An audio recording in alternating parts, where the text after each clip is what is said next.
What is sin? How did sin originate? Did we inherit sin? What happens when Christians sin? Does God have a solution to sin?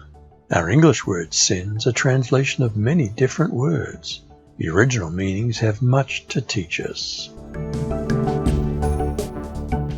A common Greek word for sin, hamartia, means to miss the mark.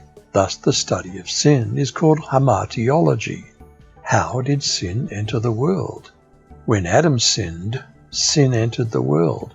Adam's sin brought death, so death spread to everyone, for everyone sinned. One Hebrew word, chata, also means to miss the mark or miss the way, like missing the bullseye on a target or taking the wrong road. We miss an ideal life because of bad decisions. Like a healthy fear of heights can prevent us from falling, a healthy fear of God will keep us from going the wrong way. Moses said to the people, "Don't be afraid, for God has come in order to test you, and in order that the fear of Him may remain with you, so that you may not sin." Another Hebrew word, ra, is much more serious, meaning evil, wicked, or ruin. But was a wicked man in the Lord's sight, so the Lord took his life.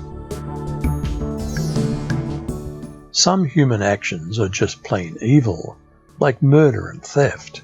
That's not judgmentalism, but a simple fact of life. Some things are just plain wrong. Another Greek word, poneros, also refers to the more serious side of sin, moral evil. See to it, brothers and sisters, that none of you has a sinful, unbelieving heart that turns away from the living God. Morality keeps a society civilized. When moral evil prevails, anarchy results and offers little to no individual protection.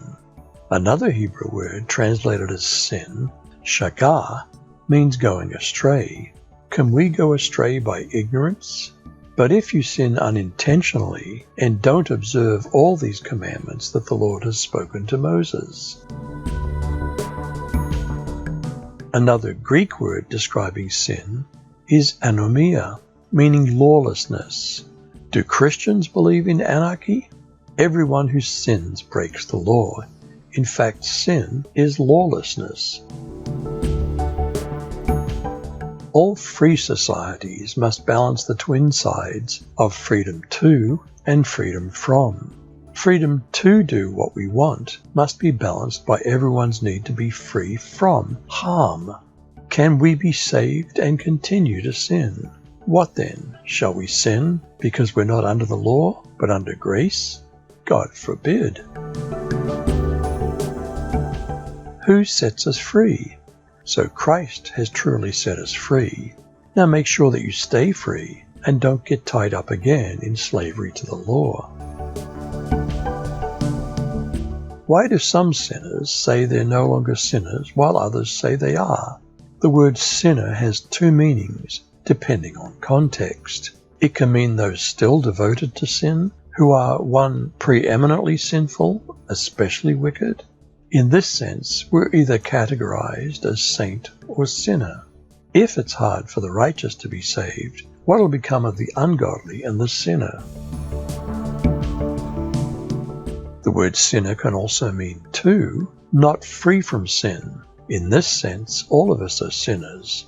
Notice that Paul, even after conversion, says, "I am, not was, a sinner." This is a faithful saying, and worthy of all acceptance, that Christ Jesus came into the world to save sinners, of whom I am chief. Sin covers a spectrum of wrongs, from merely missing the mark to abject moral evil. It was chosen by Adam and Eve. It's inherited from a sinful environment. Only Jesus can set us free. Be set free and stay free. You decide.